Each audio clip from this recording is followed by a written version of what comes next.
on this episode of Edge of the Web.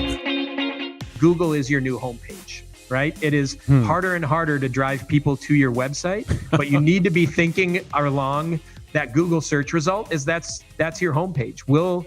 Is there enough there? Does it reinforce? Does it convert and get people to take that next action? Because Google's putting every action you could want in front of it. Your weekly digital marketing trends with industry trend-setting guests. You're listening and watching Edge of the Web. Winners of Best Podcast from the Content Marketing Institute for 2017. Hear and see more at edgeofthewebradio.com. Now, alongside Tom Broadbeck, here's your host, Aaron Sparks. Welcome to Edge of the Web. Hey, it's always great to be able to focus on different digital matters when it comes down to marketing across the board. And a lot of times we are focused with our company, the companies that work with us at a local SEO level. And we are actually talking to a specialist in local SEO today. It's Aaron Weiche. He's going to be joining us momentarily. Thanks for joining us. We're broadcasting from Edge Media Studios, located in Indianapolis, Indiana, downtown Indianapolis, Indiana. And every week we're bringing you the latest trends in digital marketing, as well as talking to marketing influencers from around the planet. So check out all of our recent shows at edgeofthewebradio.com. We're powered by Site Strategics, your digital marketing pioneer, specializing in agile digital marketing and execution. So if you're actually interested in what we can do for you from an agile marketing strategy, give us a shout. We'll actually have a free session of sitting down and actually talking with you and giving you some key points of opportunity that you can leverage right then and there. In fact, you can actually call us toll free at toll free, it wouldn't be 317. It's 877 SEO for Web or 877-736-4932. We'll be happy to Skype and talk to you about what we can do to create a digital plan that's going to bring you ROI success. I'm your host, Aaron Sparks. I'm the CEO of Site Strategics as well as Edge Media Studios. The reason that we do what we do here is twofold. We continually like to educate our audience to be able to bring you some fantastic understanding of digital marketing techniques and tactics, and kind of demystify the entire concept of digital marketing. But on top of that, it's also kind of self-serving because we want to make sure that we keep our powder dry and we sharpen our edges, so to speak, and make sure that we are learning regularly on what's trending in digital marketing. So in studio, but not in studio, we also have Tom Broadbeck, who is the director of digital media. He's the wizard behind the production studio today. Hi, I didn't know this mic was on the whole time, so it was on, but I will mute it and get back to doing the show. Oh, but that was a little bit behind the scenes jargon. That was great, right? Oops. Don't worry. Hey, I'd like to introduce to you our guest as well, Aaron Weiche, Chief Marketing Officer over at GetFiveStars. Aaron, how are you doing? I'm doing fabulous. Thanks for having me, Aaron. Oh, no problem whatsoever. Hey, we really enjoy talking to professionals like you, individuals that are actually killing it in the different marketing spaces. I tell you what, I got a problem, though. Your name's spelled really weird. What's going on there? Hey, that's German for you, so that's why I always include when I send it over the pronunciation afterwards. Oh, no, right? no, not Weiche. No. I'm fine with Weiche. It's the double A. It's the double A. I mean, the true spelling of Aaron is E-R-I-N. Am I incorrect here? What's going on? Yeah. Well, you know what? I'm not even going to go there because you already know what I'm going to say about the ERI spelling I do. for a guy, right? Yeah, exactly. So, I've been battling it all my life, and how many guys can you call on that have an Irish name like Aaron? Huh? Yeah. You're the second that I've ever met. Wait, whoa, there's another one? Yeah, there is. Where is he? I met him at a conference in Chicago one time, so I should try to dig him up and make sure you guys meet out there. No. Actually, two unicorns. I've got to take him out. I mean, there can be only one. So, Aaron, we love to jump into some digital news that's trending right now. You game for it? Let's do it. Fantastic. All right, let's take you through the latest digital marketing news. I was very excited to start my reportings. This week's trending topics.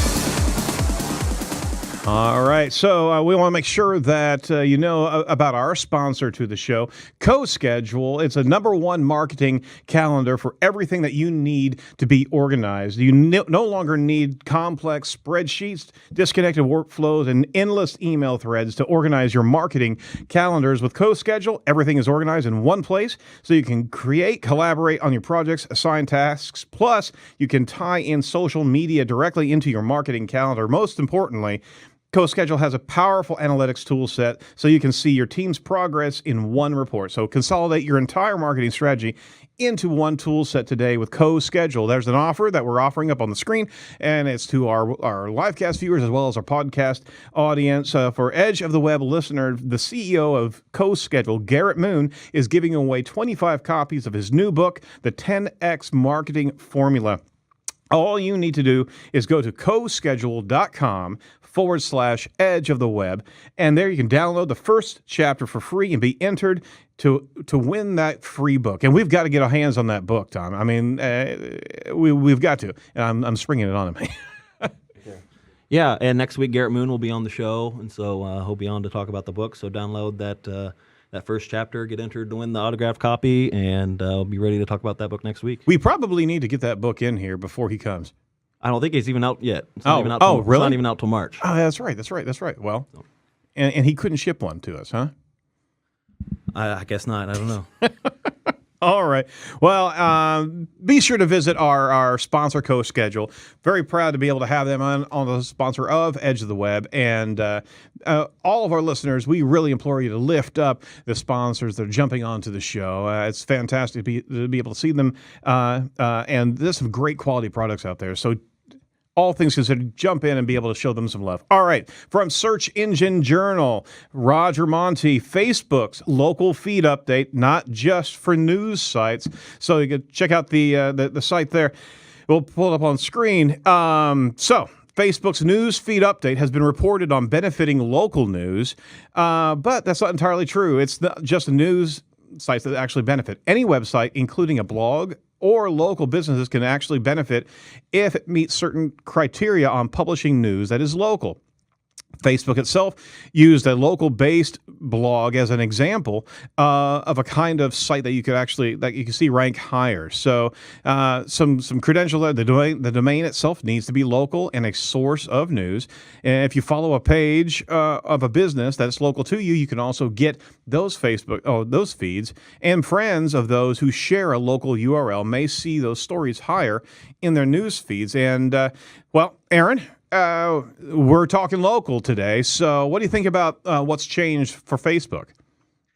Yeah, I really like these changes. To me, they make a ton of sense. And I think there's even more to come, right? When you think of local, obviously the first thing we think of is in a geo sense. Mm-hmm. But when you start to look at some of the advantages that Facebook has regarding local, proximity is just not geographical to them. Proximity is about, what are the groups and what are the interests and what are those pieces. So to me, this makes a lot of sense that I would want to see, more news that might be local and, if anything, hyper local, right? If you're talking about a neighborhood blog, that just makes more sense that you want to give that more face time than other people sharing national publications or political interests, things of that nature. Right. And then once you get further, even the same for local businesses, right? I totally get removing. We see that the removal of brands and the voice and the screen share that they have in Facebook. But now when you open that up to, local businesses to at least have some of that to some degree, especially if you're publishing something related to news and events, I think that's a fabulous feature, good for users and good for local businesses and local news sources as well. Well, Facebook's always trying to dial in and be able to provide the most relevant information for its user base, and being able to provide this level of connectivity to companies that may not have the marketing engine behind them. Some local companies, if they can get some news out, and if Facebook's paying attention to those brands and realize that it's relevant to proximity of where these users are, right? Yep. It's a great boost to some to some businesses that need that connection, as opposed to just news warehouses, right? Yep. And I think overall, Facebook would be smart to pay attention to the balance. I get the thought of like ad revenue strictly because the only way that you're seen is to pay for ads on Facebook. But I think if you're able to give small businesses a taste of their information being seen and valued out within the stream, that's going to make them even more likely to run ads, because they're like, oh, when people do see our things, and they do see it, they get a lot of value, and we feel that reach happening. So sure, I'll pay for it to amplify it even more. I think it'd be even better for their ad sales to show more local content, local business, local interest. Yeah, it's gonna unfurl some sales of local businesses. They're gonna realize that the value that Facebook's giving them is gonna, because that means literally boots on the ground into their storefront, as opposed to other types of search intent. I mean, your social media, especially the advocacy that you can actually get from different peers, and be able to lift up different brands locally. It's going to be fantastic. So, talking again about local, from Greg Gifford over at Search Engine Land. Are you getting all the credit for your organic visits in Google My Business? Now, I've actually had a sneaking suspicion about this for a while. Getting credit for all of your Google My Business clicks can actually be a challenge, as we in search engine optimization have focused. I mean, we all have one goal, and that's to increase the organic visits from our clients, right? Or more importantly, for our clients, as we work on different organizations. We optimize signals to increase the relevancy of our clients or our own sites so more people can find them. Well, what if some of the traffic, or even a lot of it, isn't attributed correctly, and you're not getting credit for it? So Google My Business clicks have actually had a really big attribution problem. It's likely that the click will show as a direct visit as opposed to an organic visit. With mobile search continuing to grow, that's a problem that will not go away. And you know what? We've seen here at Site Strategics a heck of a lot of direct traffic that raised the suspicion here over months that we're seeing things that really should be attributed to other platforms. I mean, direct used to be a much more a smaller sector, because it would be people typing in the domain directly, or a couple permutations of that. But if this article is true, then there's a heck of a lot of local traffic from the local 3-pack that could be falling into that same ubiquitous bucket. What do you think there, Aaron? Yeah, well, let's look at first attribution. Only 100 layers in attribution to figure out and to try to decipher. So that's fantastic. But the great thing about Greg's article is it's really simple and straightforward to understand, like how you can pinpoint something, and take it away from something that it's not, right? So hopefully most people in the space aware of UTM tracking codes. I get a little bit excited. Just Greg breaks down what UTM means and the fact the word urchin in there. Right? I saw that, and that was beautiful. Done this long enough where, yes, for those that don't know, Google Analytics, Google bought Urchin, and that's what they turned into Google Analytics. Yep. So, just smart. Did you ever forgive me, Aaron? Did you ever use the original Urchin platform? Oh my gosh, it was one of the main selling features. It was our, we used that to sell websites and a managed service hosting back at one of my first agencies more than anything else, right? Because like Urchin actually made analytics actionable. That's because of how you could parse through it and how you could understand it. And I was bummed beyond belief when Google bought it, because I was like, here's something that we're able to, charge a good value for, and it fulfilled all of the value. And now everybody can get it for free, right? Yeah. And granted, now the money is in deciphering, and just as we see with this, it's in are you getting it attributed correctly? Are things falling into the right bucket? So it's more of the deciphering of it now than anything else. But yeah, give this article a read. Make sure you're doing. This is one of those like little small things that you just need to do, and it sets the record a lot clearer. Not completely, but a lot clearer. No, absolutely. And we certainly implore all of our audience regularly to visit the articles. We put them on the show notes page as we publish the podcast. It is very, very important to attribute everything that you possibly can and all your different points of real estate. And it's simply a change of URL address. All you got to do is put that UTM in there, and now you have a full world of what you can see and what you can control, as opposed to relying on analytics to try to decipher it. Because by and large, they'll lump it into an unknown if it's coming in from something that could even be challenged. And so, I mean, for the most part, we've lost search terms for years, and local is gaining much more popularity over the last 3 years. It's a shame that they're not actually able to break it down, especially since it's their own property, Google My Business, right? Maybe it's because they changed their bloody name like 15 times. I think it's one of those, it's just one needle in their haystack, so it's pretty hard to surface for them. All right, so you're absolutely right. From Anne-Marie Alcantara, how about that for some phonetics there? From Adweek, will Amazon Go... how will actually Amazon Go drive brands to develop new ways to target customers? This actually is a really neat article, and this is this is the first time I've actually seen that entryway that they have for Amazon Go. So for our listeners and our watchers that don't know Amazon Go, right? These are storefronts where you can actually walk into Amazon, scan your phone, and basically not doing any type of transactions. It will directly tie into your Amazon Prime account, and anything that you pick up in the store, you walk out there and you're immediately getting charged for it, which is fantastic and also very, very creepy. The article, Anne-Marie kicks into Amazon Go is already making retail, brand, and advertising executives consider how they should adapt this new business model to their own companies. Industry experts have found multiple ways Amazon Go could inspire how brands connect and market to a customer, arguing brands need to think beyond Amazon Go's cashierless experience and instead focus on geofencing, location-based marketing, and working together with brands on the shelves to effectively compete. So this is like super local, Aaron. This speaks to you, right? It does from a number of angles. I mean, one, I'm so jealous that people can just Amazon just can throw up a sandbox like this and test and see behavior and everything else. Like, wow, I would love to be able to do that in our business at such scale and with such precision.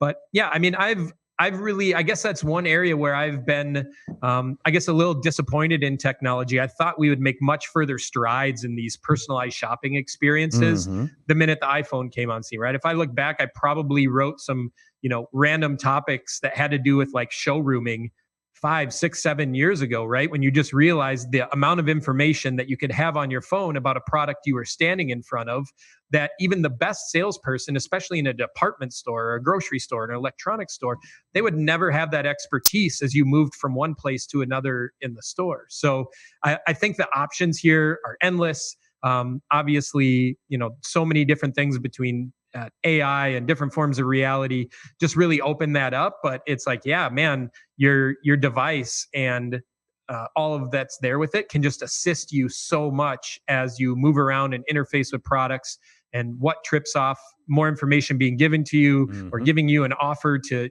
make a move when it sees that you're standing in front of it for 5 minutes. Like, let's incentivize you to now pull this TV off the shelf instead of standing there for 10 minutes. You obviously have an interest. Can we motivate you? So, man, so much to glean off of this. Yeah, think about that. Is if you actually start tying into that consumer behavior to that degree, all of a sudden, if you're hanging around that TV long enough, they may even pop out a bit of a discount because you are so invested. All of a sudden, you're going to have retail squatters that come around just to hang out long enough to be able to get a coupon to their mobile device. It won't be websites that have coupon codes. It'll be, what is the wait time in front of an item before they push notification a deal. Or if you're going through a number of different brands, and then it's almost like you're geocaching items that they're wanting to move, and then you have a bundled discount. Oh my gosh, this could be fantastic. See, endless opportunities here. So, well, those are the news items, and if you want to jump in and find out what we talk about each and every week, we certainly implore you to log in and download our newsletter that we give out each and every week. You can actually jump in right now with that smartphone that we're talking about. Text to the number 22828, the word Edge Talk, and you can get prompted to sign up right then and there. It's that easy. Just do it right now. Just do it. Jump in. We're always showcasing who we talk to in our show, as well as who's upcoming, news items, and a few pro tips, as well as some insider information regularly. So it's a treasure trove of information regarding Edge of the Web, and we certainly appreciate all of our subscribers. And let us know what you want to talk about inside of the newsletter, as well as the show on a regular basis. And Aaron, we haven't seen you sign up for that newsletter yet, and literally, I gave you some buffer time here. You could have demonstrated right then and there the opportunity. I didn't want to press the wrong key and kill the video feed.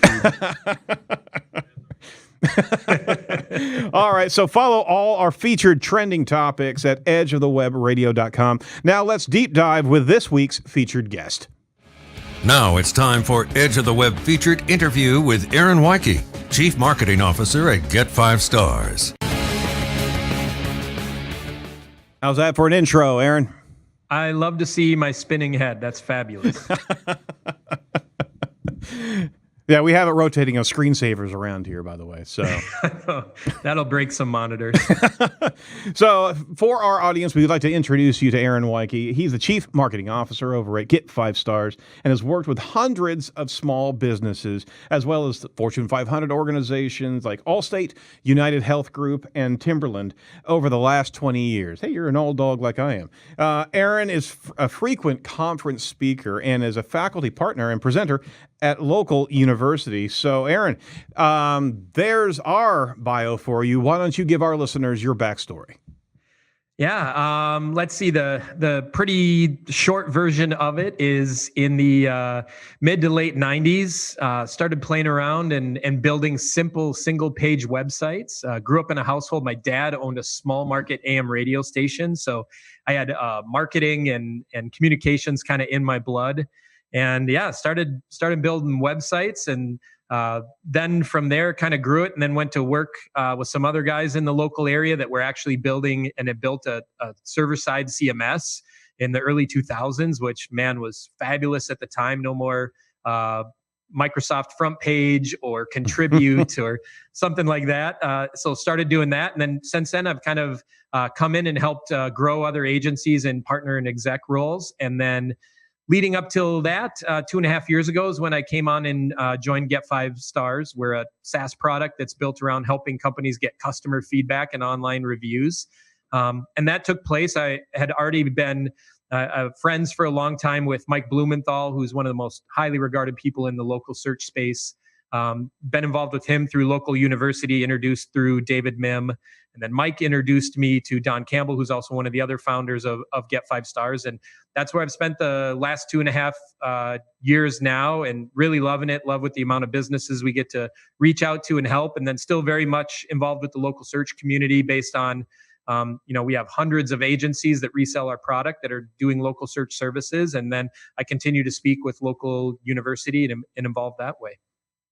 Local, for our listeners, maybe new to the topic, it is paramount interest to not only local businesses, but there is a different type of intent than your national search or your educational search. This is a consumption search. This is, I need to find something relatively soon. I'm looking for this, and so much of it is mobily centric on the mobile device, and we're seeing such an explosion of mobile interaction on small business, local business websites.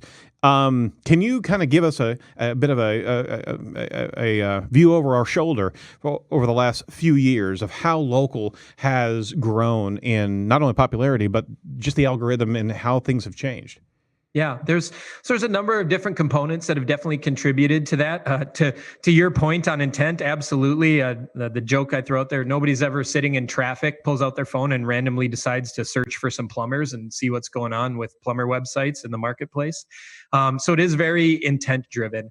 And some of the factors that we've seen increase that is one is, the web's got better and deciphering data better. That's helped fuel it. Google really understands the type of searches that are proximity driven. If I type in the word dentist into a search, they know that I don't want to drive 3 hours to get a root canal. It's already painful enough without me having to jump through all those hoops to do it.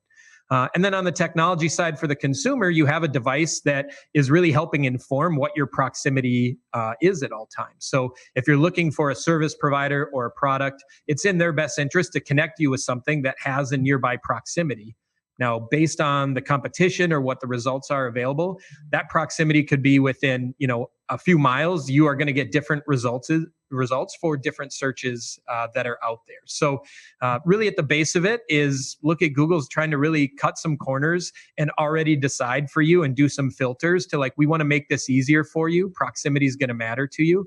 And it's kind of no different than what we were talking about with your news article with Facebook, right? They're deciding, we understand that of value to you are things close to you in location or interest or anything else. And that's always going to be a better pattern for the user when you're doing some of the thinking for them and creating shortcuts to really relevant information, which in this case, proximity makes it very relevant. And it is very relevant. And we're all, as digital users, we know what we're being served up now as a mashup, and Google's and all the engines are serving that up as much as they can guess what's happening. You still get some IP based scenarios where my carrier's out of Chicago. I'm in Minneapolis. All of a sudden, I'm seeing some Chicago references, but they're getting smarter on that space. Yep. As well. One thing in particular that was really interesting to me is the conversion play that Google's starting to roll out. Before any visitor gets to the website, they're starting to get into lead generation. They're getting into potentially, we're seeing it on a couple of fronts, the actual quote engine that's starting to, do you want to quote from a plumber, right? Do you want to be able to call? They're actually going to start. They are in the process of being that gateway to the best local services that they calculate are best for the consumer's needs. What are your thoughts about Google getting into that particular threshold place, as opposed to just having click-throughs on the website and we manage the conversions? Yep. Yeah, so that's been really interesting to see how that has changed over the years, right? So I guess one way to look at it, Mike Blumenthal did a great presentation really that walked through the kind of the history of local. And what you understand in a longer term is Google spent a number of years hooking local up to Google Plus and then unhooking local from Google Plus. So they really, RIP Google Plus. Yeah. So they spun their tires a lot based on that bet. They thought everything was going that route and then to pull it back out. Well, once they got all of that pulled apart, in the last 18 months, we've seen local products roll out from Google at a pace that we've never seen before, right? Things like Google Sites, Google Posts, and then the one, you're hinting at, Google Q&A. And what we've seen in a lot of these pieces, and we've seen this across kind of other silos of types of searches with Google, is they really want to control the user's experience, right? I know in watching one of your past shows, David Mim, who's a friend of mine, and he quoted Cindy Crum, where she was the one who originated from, where Google wants to be the presentation layer, right? And in a simplistic form, they really look at it like, hey, we can make research and actions and all of these things easier by making them far more uniform and providing them in the quantity and the quality as a consumer that you want.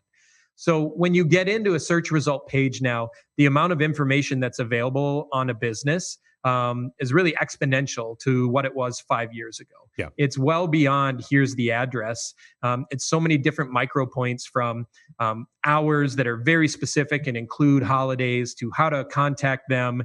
Right. For hotels, you can look into room availability and pricing right within it. If you're planning a trip somewhere, you can get base itineraries, how 2 days in Rome might look compared to 5 days in Rome.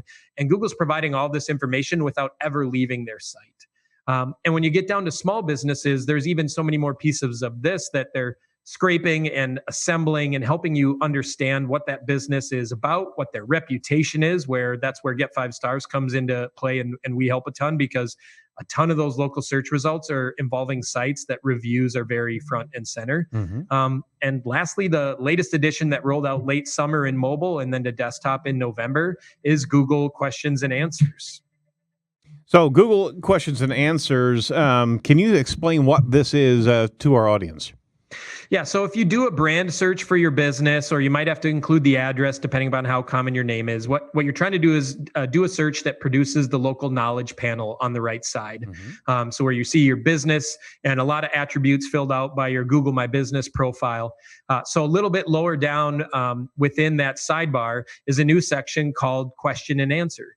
And what it basically allows is a public forum for consumers to be able to ask common questions. And then they use, a few different pieces to prompt other users to come in and answer it, right? So this QA feature is something that we've seen from TripAdvisor, Yelp. Right. Amazon does it with their products. Once you buy something, they'll ping out and say, hey, so-and-so customer had a question about this product. Would you come back and answer it for them? So it's really kind of a borrowed feature, which we see a lot of from Google lately, but they bring it into their own way to do it. Now, Q&A has really brought some interesting things because the majority of businesses are not even aware that it exists. Right. And so knowing it exists is the first problem. And then once you know it exists, then there's some nuances to how do you monitor it? How do you manage it? Right. All kinds of that. So as Google lays out, they're hoping it's very simple questions, right? Like say you're a bakery and they want it to be questions like, are you open on Sundays? Do you have gluten-free breads? Do you have donuts? Simple things like that can be answered where those might be common questions a consumer has in choosing to reach out. So they get them answered right there in the Google search result in the knowledge panel. And then the user's like, yes. And they click directions or click the call or take their desired next step with that business. So that's how they hope it work. What we found out in doing research so far, and we can dive into some of those things, is it's a whole mixed bag of things with how consumers are using it right now. And it'll be really interesting to see how does Google tighten this up and make sure that there's enough accuracy and credibility in it so it becomes something very useful for a customer. Well, it seems utilitarian. And it seems useful, and Google is always trying to experiment with its usefulness, right? But some of the factors are, again, taking away control and ownership from the brands that are represented in the Google Index there. So how does it work? I mean, does Google generate their own questions? Yeah, no, they don't populate questions at all. So there's kind of two different approaches to it. One, the business itself can go in and put seed, as we call it, questions out there. Very good. And a business can answer questions as well. And then there's a prompt, there's a button right in the search result there that asks, tells the user that they can ask questions as well. So it's really anyone who can go out there and engage in this, right? And then the system there's a simple thumbs up vote that you can upvote questions, and then a question can have multiple answers. So then you can vote up which is the most helpful answer as well to it. So what's really key for businesses to understand is one, first to be aware of it. This feature exists. And as I've had people ask me, can we opt out or shut it off? No, you can't. It's just part of what's there. But you need to pay attention to it. If you don't have any questions, what we would recommend to a business is, write some smart, frequently asked questions that your team, staff, or you determine are going to be helpful to a user. Write the question from a user's standpoint, right? How is they would ask the question, not in a marketing standpoint as the business.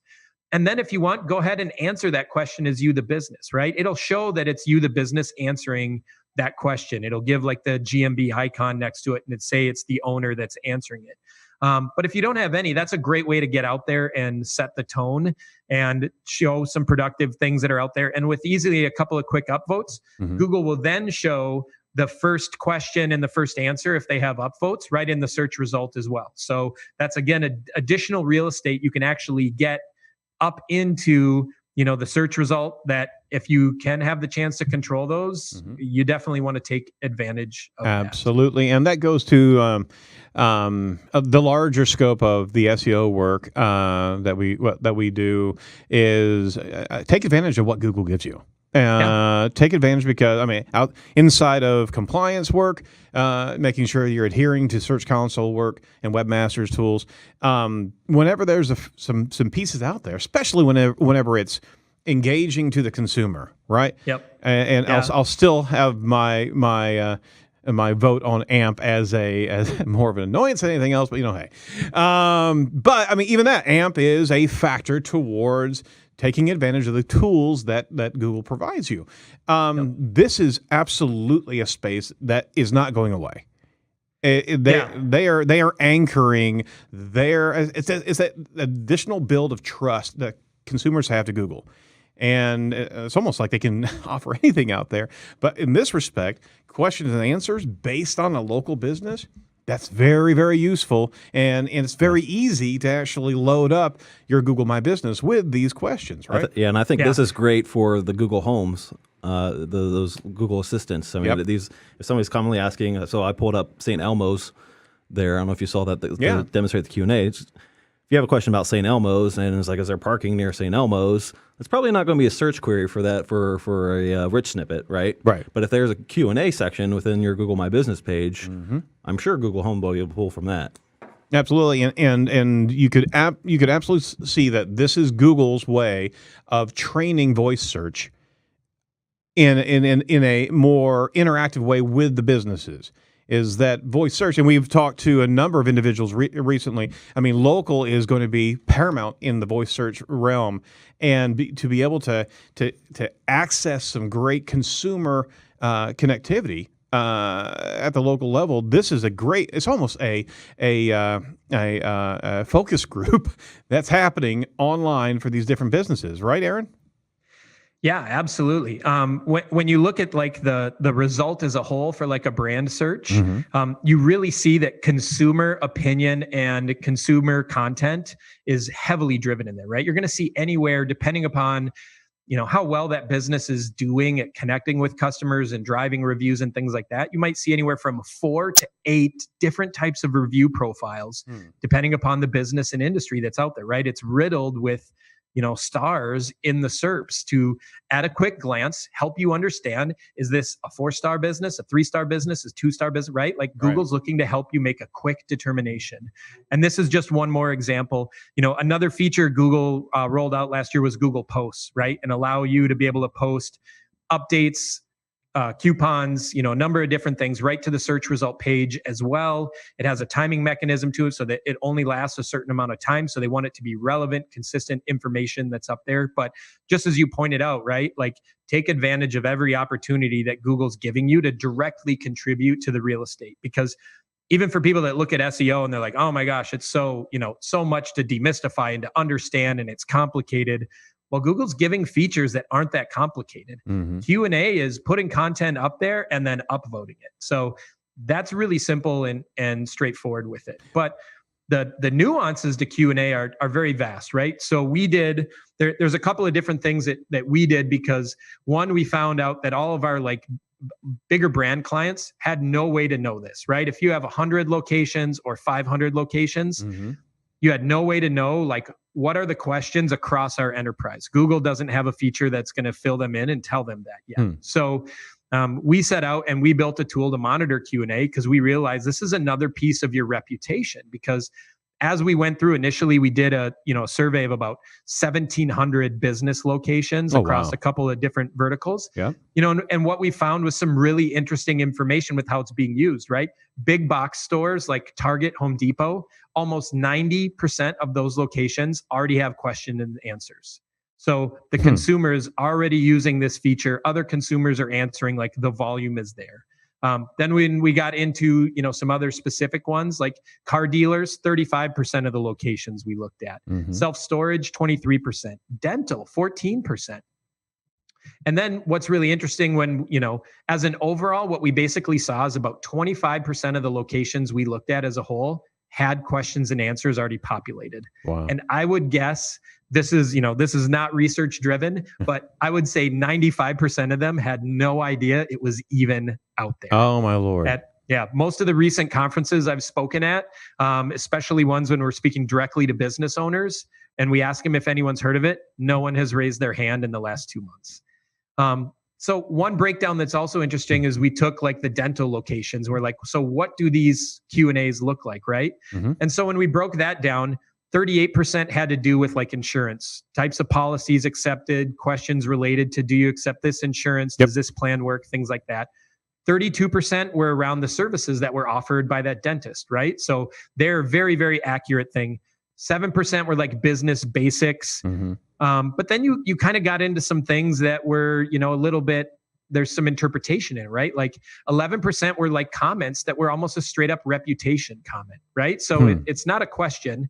It was just somebody saw the button and was maybe an easier command for them than writing a review, right? Where it's like, oh, I don't have to put a star rating and I don't have to do this. I just press this. And now I'm saying, hey, my dentist is fantastic. Everyone should go to it, right? And that's not what Google wants with it. 6% were requesting an appointment. So here's really interesting where people see it real time, right? And that to me is one of the big standouts that I've seen with this is I look at movie theaters and people are like, what time is Batman showing tonight or whatever else, right? They're looking for a real-time answer. You picked the right hero there. Thank you. Did you listen to a few shows there? I didn't hear a superhero reference, so that was just lucky. All right, keep on going. Yeah. So a lot of them are asking real time, which to me just shows how much consumers are driven now for real time interaction with the business, right? That's another feature Google has added is Google messaging, right? Business consumers want to talk to you from behind their phone without voice, with sending something into your court via text. So that's another thing I think businesses really need to pay attention to. And then another 6% were like completely irrelevant or gibberish. But when we looked at it as a whole, right, Google has terms of service for what applies to Q&A. And we basically found out of all those comments, like 23% of them actually violated Google's terms of service. And so the business could clean these up just by going in, and it's a real simple function to report it. There's three dots next to the side of it. You go in and report it that it's violating the terms of service, and you can get it taken down because in some cases, we saw some big box retail that the questions were like, is this store super racist, right? Oh, wow. And that's not the kind of thing that a store wants out there, that if somebody upvotes that, now that's right in the SERP when somebody's looking for that store, right? So there's definitely some potential nightmares out there for brands, especially, and small businesses. If you're not paying attention to it, it could definitely be hazardous to your brand not to pay attention to it and not to partake. And for digital marketers, what a great connection with the clients that use them to be able to have a new campaign of, hey, let's get into Q&A and let's find your best questions that your consumers ask you, because it's another point of conversion optimization. This is what we're really talking about here.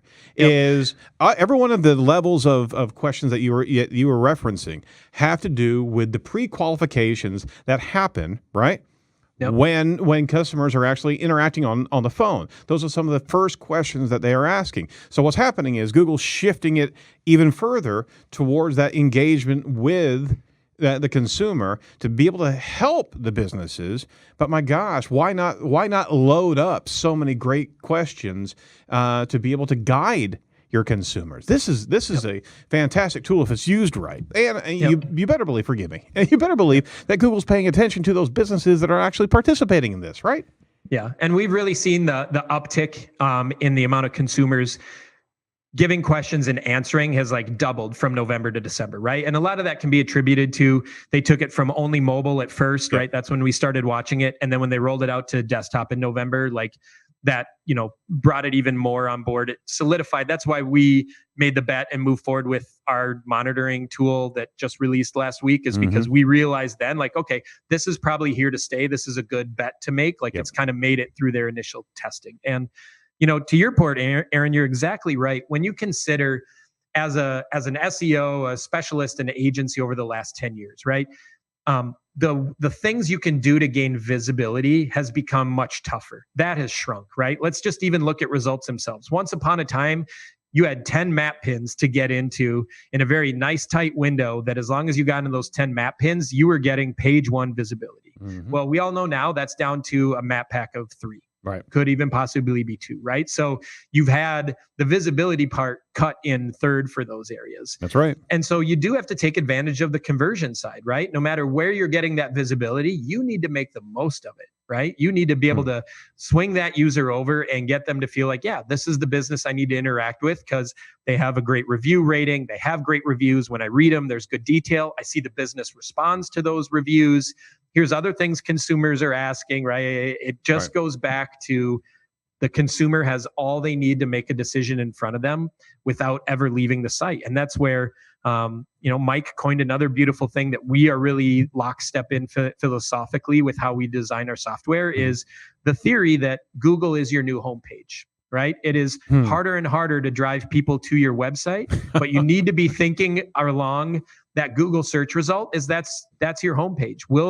Is there enough there? Does it reinforce? Does it convert and get people to take that next action? Because Google's putting every action you could want in front of it. You can call, you can book, you can make an appointment, you can message.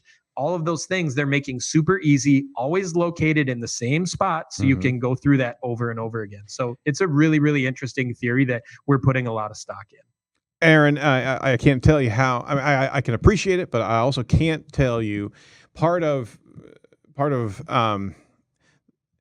the thought of allowing another company to claim stake into the consumer's first interactions with you.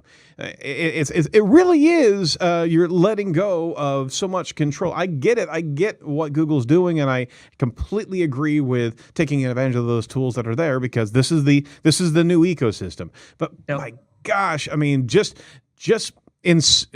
Google insisting upon itself and separating us from our consumers. Even with great tools, it still is. I have some trepidation there. I really do. Yeah.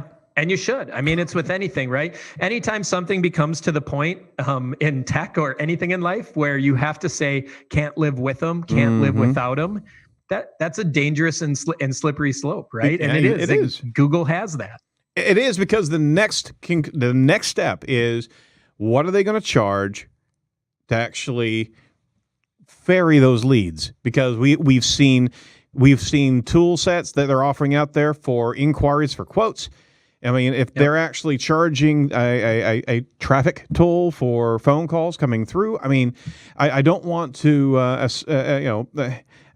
assert negative intent from Google towards Google, because we love Google, we love you.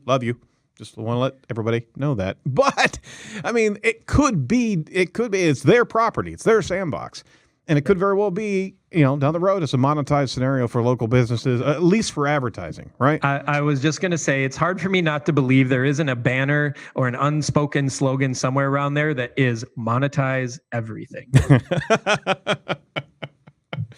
And it's going to turn into Skynet. So So what type of guidelines does Google have for Q&A?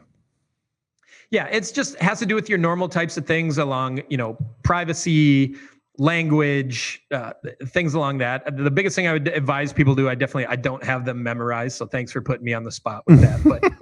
But the normal types of terms of service you would expect, but go read them. Yeah. And that way you can fully understand what's in violation, because so many of these you'll find, right? Just even in our example, we found that 1 out of 4 should be removed, right? And you can report the answer as well as the question, right? They're separate entities, even though they end up binded together. Right. You can have a question removed. And just as you showed in the example, you can have a question and you can have 10 people that answered it. So you want the best answer to rise to the top, whether it's either yours as a business or a consumer that did a great job of answering it, which that's going to have its own benefits, right? People are going to be like, oh, this is even better than, of course, the business is going to tell me whatever. But if that consumer answers it and then also gives it a plug or a reputation type comment as well, like that's gold for a business and what they want. So it's important to know what are the ones we need to weed out of there and take out of there is really important to do as kind of a first step, like clean it, make sure what's there, and every now and then go back through it again, be aware of what's there.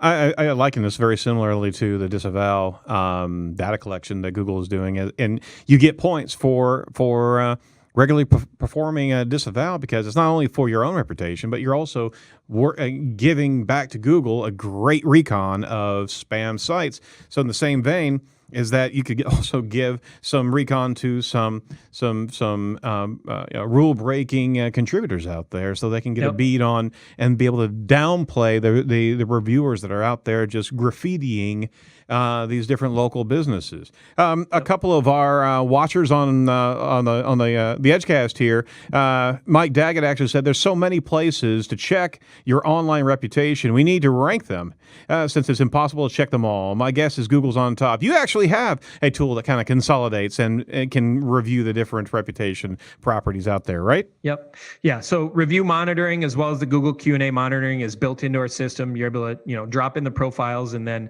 monitor reviews, Google, Facebook, TripAdvisor, all the different review sites. Excellent. For most businesses, what the kind of simple cheats that I tell them to do is, one, just do your brand search. Type in your brand name and maybe the city you're in, and take a look at the review sites that all rank on page one. Those are the review sites that matter. Now, as a second step, if you want to get a little bit deeper, type in your brand name and the city, and then type in the word reviews after it. And that's going to show you review only sites. Again, any of those that rank page one, those are the sites where you want to make sure we're monitoring them.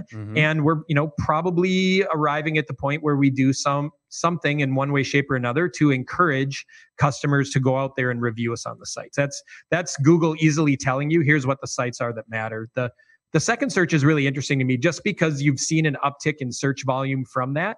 Consumers are directly seeking review sites for brands instead of the brand controlled content, right? We know marketing, we understand the brand's going to say great things and position things and whatever else, but people are, directly seeking out third party and saying, show us what your experience was, what you think of it. I'm going to put way more stock in that than this company's marketing department or their ad agency. Yeah. Absolutely.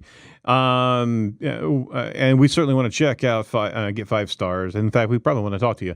I think that's a tool set that we as local marketing professionals certainly want to advocate. But I'll talk to you about that offline. Nice. Carl Bush also says, hey, does Aaron have a partner that was on SEO 101 or Cranberry FM podcast?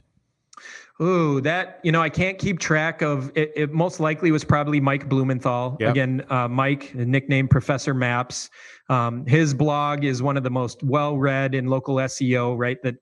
I think he's well over like 10,000 posts. Like, Mike's truly phenomenal. I'm super lucky to work with him. The way he sees the space, and he's been in it from day one and really understands it. So yeah, I wouldn't doubt if that's Mike. He's a hard to book and asked to appear frequently at a lot of those. So I would say it was probably Mike. Cool. All right. Well, there you go, Carl. Hey, you wrote earlier this week on GetFiveStars a blog called "A Reviews Only Diet Makes Your business unhealthy." So if you're just doing reviews, why does it actually make you unhealthy? Why is that focusing solely on reviews a bad idea? Yeah, so this is a point that's definitely been a pain point for me lately. Is we've seen this explosion with reviews is a very hot space, and it's become that way because of all the visibility that it has in the search results. It's trickled down, and businesses now understand, like, wow, there's stars and rankings, and consumers care about that, and they're everywhere within the search results. So as you get into that, we've really looked and seen a number of tools that come onto the market that help businesses try to get reviews. And we think that's great. Our tool helps do that as well. But there's this incredible middle ground that I think is way more valuable. And that is just customer feedback in general. So my article, the analogy was, reviews only diet for your business is like eating steak for every meal. Now, if you love steak, come on.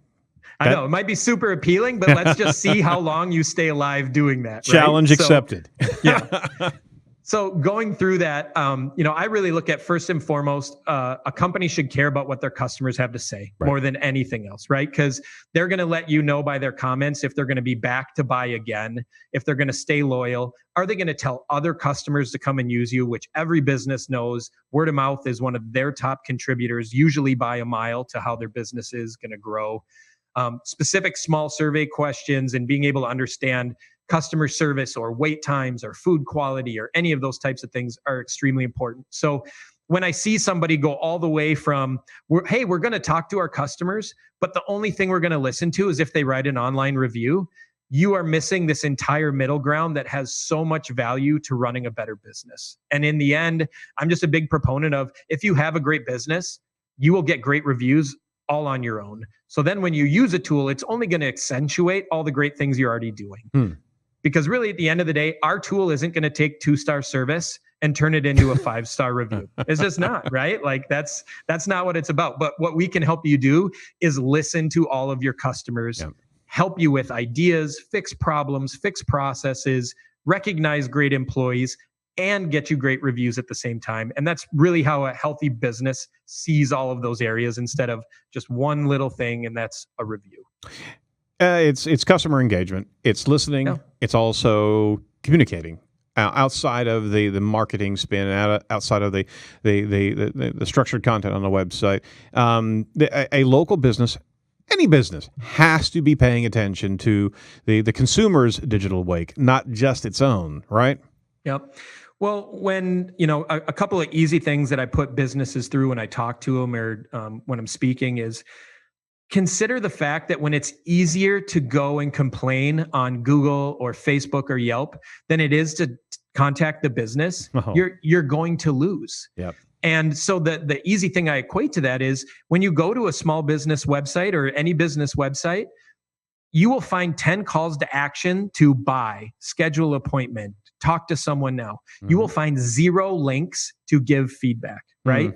And to me, that's just a huge shame, and an easy step one to show consumers we care. And if you have a grievance or an issue, we want to resolve it. And here's an easy way to talk to us. And if you have to, if it takes you 6 clicks to get to it, or it's just easier to go tell the world instead of having a private conversation, that's just a really bad idea. And in today's climate, you need to offer people ways to do it behind a keyboard, it or not. You can go on about, we all know you can ask a customer face-to-face 5 times, is there anything else I can do for you today? And they say no. And then 2 days later, you get a scathing review, right? That happens to small businesses, because it really does. Things can change. And so if you don't provide easy ways, for them to give that feedback, you're losing. And then the really smart businesses are the ones reaching out to those customers all on their own, sending an email or a text a day, 2 days, a week after, and saying, hey, we're checking up. We want to know how everything went. We read all the feedback. Please share with us your experience, right? And those are what the smart businesses do, because then they end up hearing, on average, we see, they're going to get feedback from 30 to 40% of their customers. When you just ask for a review, that number is going to be cut in half or lower that are going to write a review. And it's just, to me, again, that's just foolish it's easy to say reviews are so powerful. I will take 5% of my customers leaving me reviews instead of 50% of my customers giving me feedback that I can use to run my business better. To me, it's crazy. I get some people, all they want is the steroid and the quick fix, but that's not a healthy business. No, it's not. And you got to be having that learner's mind, because so many businesses don't check the actual quality of their work in the eyes of the consumer. You've got to have that relationship, and customers are very forgiving if they see that the company's open to that, and that can absolutely affect conversion if you're actually being seen in response to consumers. One organization that my family deals with is Liberty Health. And it's an insurance kind of it's a non-insurance insurance company. It's kind of a network of individuals, and there's a huge set of reviews out there. And we were evaluating this company as we went through the healthcare change changeover in November, and we were looking at this, and the professionalism of the response, the timeliness of the response whenever you were seeing consumers that maybe were a bit angry, but they also responded so well, and they also funneled them to customer support very, very quickly. It was just great to be able to see that relationship. So you have to have that presence. You have to have that interaction, and it is part, and you really need to staff inside of a business to be able to pay attention. It's not an ancillary thing. It's not when you get to it, because what you don't know online could very well be hurting every bit of business that that's coming in the door, right? Yep. Yeah. I mean, the comparison I make, if someone walks through your door with a complaint, do you run into the back broom closet and hide?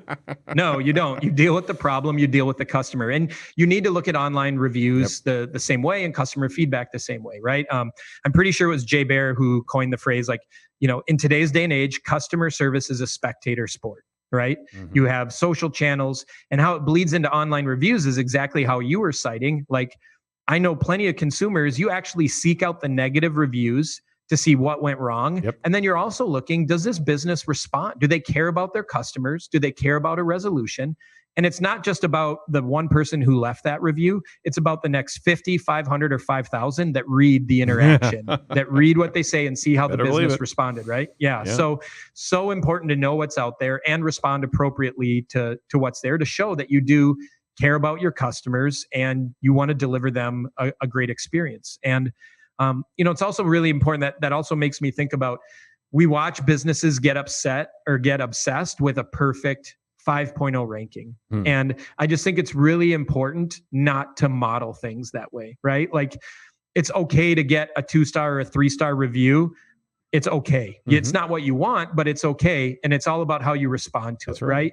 Because if you go and you see a business and they have 120 Google reviews and it's 5 stars, there's a little bit of you that's going to say, this feels spammy. Right. That's a lot to be perfect over and over and over again. That's right. So, some studies have shown, right, it's like a 4.2 to a 4.5 is the most trusted, because people don't expect you to be perfect. Sure, they'd love it in your situation if they were, but as an overall, they don't expect it. What they do expect you to be is great, and that you care, and that you're going to communicate. And when they have a problem, you don't stop answering the phone, hang up on them, tell them not to walk into the business anymore, things like that. So that response is so important. And that just brings back up, this is why you need to monitor. This is why you need to pay attention, because when they do happen, you need to respond, and you need to respond in a way that's professional, calm, lacks emotion, other than caring and empathy and apologizing. And I'll tee it up to you. That's why you need to get 5 stars.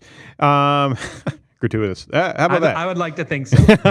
Hey, quickly, before I get to a final couple questions here, I would like you to just speak to the local businesses on who actually reward consumers with 5-star rankings, or God forbid, they actually pay their consumers with either a gift card or some sort of compensation to get 5 stars going on. Go.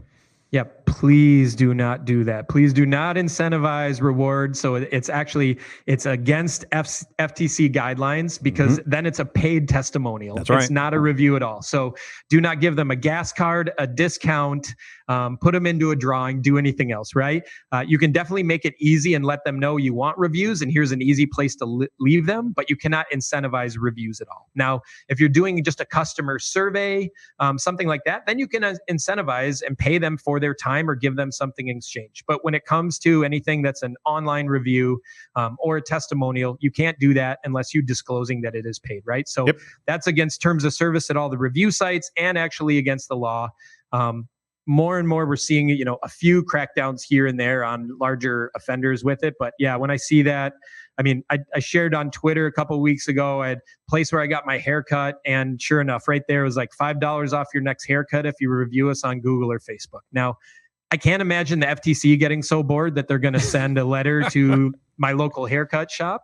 But when you get to bigger scale things with this, like moving companies and auto dealers and things like that, where we've seen that happen, it can happen. And then you even see a little bit further where the reviewer will actually write, they'll disclose and say, I was given $25 off my move for writing this review. So take my review with a grain of salt, right? So yeah, it can actually backfire on the business as well. But stay away from it. You want open, objective, make it easy for your consumer, but don't tell them what to say. Don't give them anything. Like, let it be objective.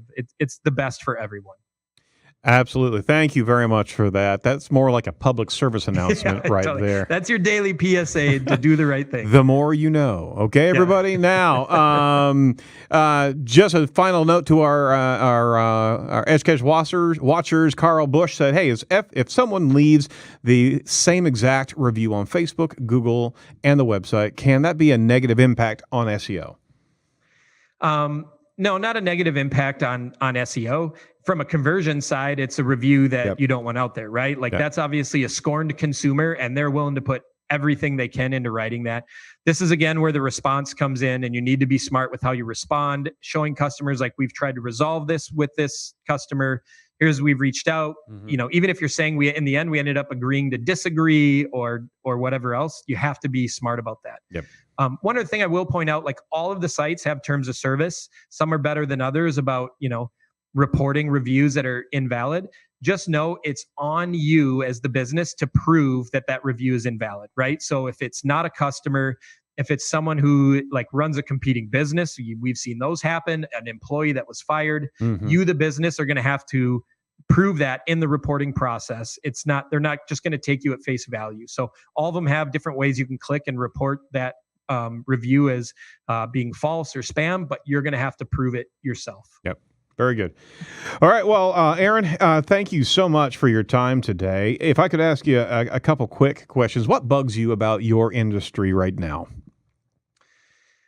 Oh, I would say, what we talked about before with the unhealthy diet, right? It's just the constant of like reviews are everything and not caring about everything else your customer has to value. Like happy customers is what builds a sustainable business. And when you cut out the other analogy I use, it's like a donut with the sprinkles. The reviews are the sprinkles. Like, don't be like my kids and just eat the sprinkles off the top and throw the whole donut away. Like there's too much value there. So care about more than reviews. Actually care about the customer. It's a fabulous idea. Who'd have thunk, right? Yeah. Okay. Well, conversely, what excites you about your industry right now? Man, the evolution that's going on and just how much better a business can communicate and get close to their customers is just really exciting to me. Like even at a high level, all the tools that Google's rolling out, and it's easier and easier to communicate to a customer and get in front of them and be around what they are. So that evolution and the pieces that are there to me are really, really exciting in new ways and in different ways. Text messaging and video and virtual reality and augmented reality. I mean, all of these things slowly trickle down into the hands of a business that anyone can work with. And to me, that's just really, it's what's kept me in this. So I always say I go to bed smart and I wake up stupid, because the industry evolves so much and there's something new to learn. And I love that part of it. And I think it's really exciting. No, it is, and what a great industry to be in. Not only in the local space, but digital marketing by and large is constantly changing, and there's so many great innovations that are happening, and it is all for authenticity. I mean, the BS is getting moved aside. Is that if that kind of raises the bar for the marketing folk that are out there? They got to know their game. And they've got to be real when it comes down to their clients. But on top of that, they just can't churn content. They can't churn things that they used to do 5-10 years ago. Yep, absolutely.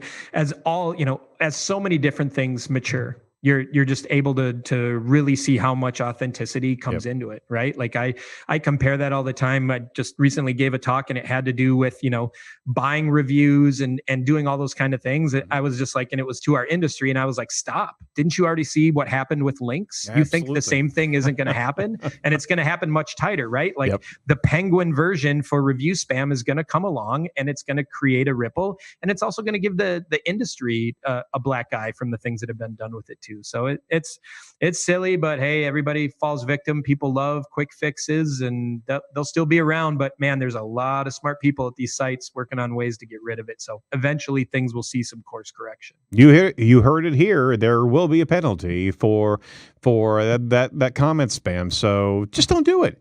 Don't do it. Hopefully sooner than later. Yeah, you got that right. Yeah, we see a lot and witness a lot and report a lot, but there's much bigger things that I think especially once somebody like Google, if they put some muscle behind it, they could really make an impact. Yeah, no, I agree with you. Fun fact for our audience: Aaron literally stayed with Sheryl Crow for a week in LA. Dude, what was up with that? Well, hey, it was one of the best random surprises ever. A buddy of mine at the time had a friend that moved out to LA to work in the film industry. This is in my young 20s. And we packed up a truck and moved her stuff out there. And when we got out there, she said, don't worry about it. I'll get you somewhere to stay. Well, her uncle was dating Sheryl Crow. And so she goes, you'll stay at Sheryl's house. So we went for a week. Cheryl put us up in the guest house. She was leasing the house from John Malkovich. So that was cool within itself. That's wild. Yeah. A couple of pictures of John. And then she was awesome. She took us out a few nights. Like here, we're just a couple of 20 something kids from Minneapolis that road tripped all the way out to Los Angeles. And man, that you can tell she has Midwestern roots. Yep. Sweetest gal, took good care of us. Really nice. We got to meet a lot of really cool, famous people. Huh. But yeah, it's interesting when you're sitting in a booth in LA at a music club, and they come up and then they look at you like, "Who are you?" Right? And you're not the producer, the drummer, the guitar. You're not. We're just like, yeah, I'm just a nobody, but I'm here, and I'm sitting next to Cheryl, so that's cool. So that was a pretty nice little brush with fame for a week, and man, what a nice lady she is. Then you went on Walkabout. Well, not just then, but you just did a stint in Australia. What's up with that? Yeah. So fantastic. Got asked to speak at a marine conference. So like all of the boat dealers in Australia, they invited me over to speak, and it was one of those things where I was like, okay, going to Australia, don't get that opportunity a lot. So should I go for a week or two? Should I bring my wife? And I have 4 kids. And so we went with option C, which was drag the entire family and let's do everything we can. So we spent 5 weeks in Australia bouncing around, took the kids snorkeling and scuba diving at the Great Barrier Reef. Wow. We went into the outback. We did a million things, and it was amazing. And my kids are 13, 11, 8. And then those older 3 are daughters. My youngest guy was just 16 months when we went. And he was the champ of champs. And yeah, to rack up that kind of flying mileage, I think we were on 8 flights over 5 weeks.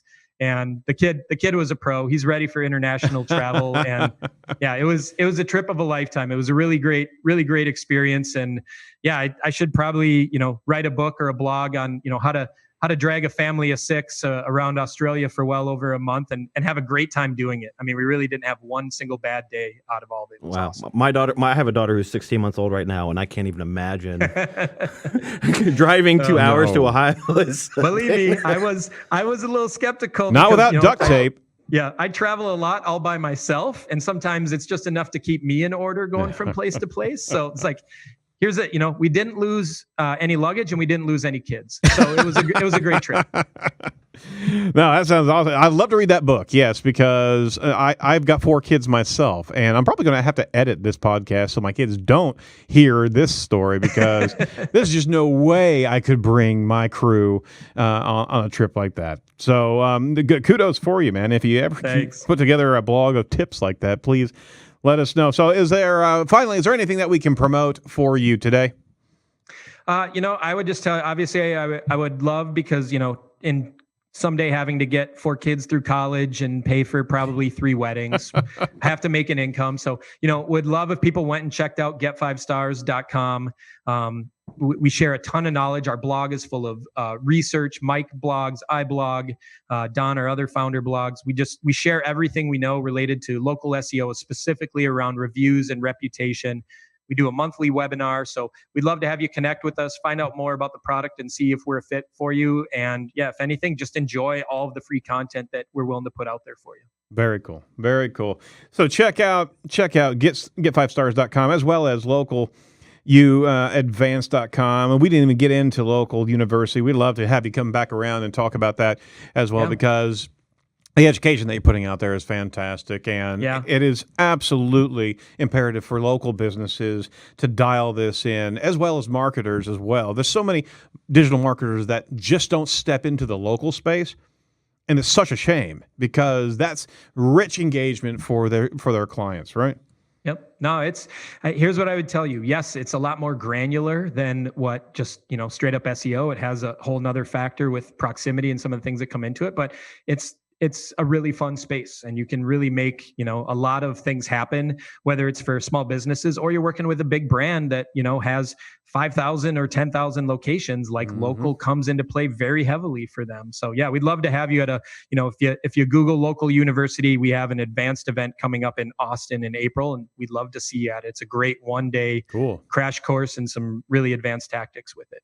And you can actually go to localuadvance.com to be able to check that out. All the top SEOs, Google My Business team members, and you have more sessions out there. It's a great one-day conference. Well, Aaron, thank you so much for your time today. I hope you enjoyed the interview. We certainly want to lift up to our audience how they can get a hold of you. So on Twitter, go to Aaron Weiche, Weiche. Facebook is just Weiche, which is awesome. Yeah. I'm a geek. I squatted until midnight, and I had the hope I was going to get Facebook/Aaron when they rolled out their vanity URLs. I wasn't smart enough to realize that they probably employ 1,000 Aarons, but yeah, so I got the last name, so I just took that. So. All right. And certainly go check them out on LinkedIn. So any final words for businesses that are wanting to thrive inside a local?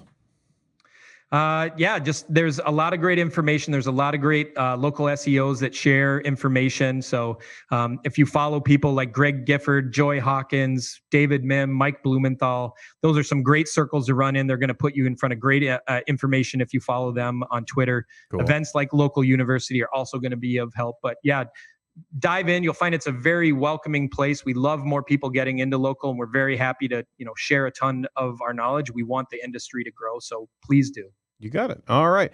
Thanks again, Aaron. Thanks for listening to Edge of the Web Radio. Special thank you to our colleagues at Site Strategics. We always appreciate all the help that we get to pull this show together and provide our listeners and our watchers some really rich and good content. Go over to edgeofthewebradio.com to be able to see and hear all of the show material, and also lift up the guests that we've had on the show on a regular basis, because that's what builds our audience, and that's what gets more and more great guests coming on this show. So edgeofthewebradio.com. Special thank you to our guest, Aaron Weiche. Be sure to do everything social, but on top of that, you know what? Give us some reviews. We won't pay for them. We're not going to do that. But, hey, give us a review online on iTunes and all the different podcast aggregators that we have out there, because we really appreciate that type of feedback, and also helps us make sure that we're delivering the best content for you. So Aaron Sparks here, speaking for Tom Broadbeck as well. Thanks so much for listening, and we'll catch you next week. Don't be a piece of cyber driftwood. Bye-bye.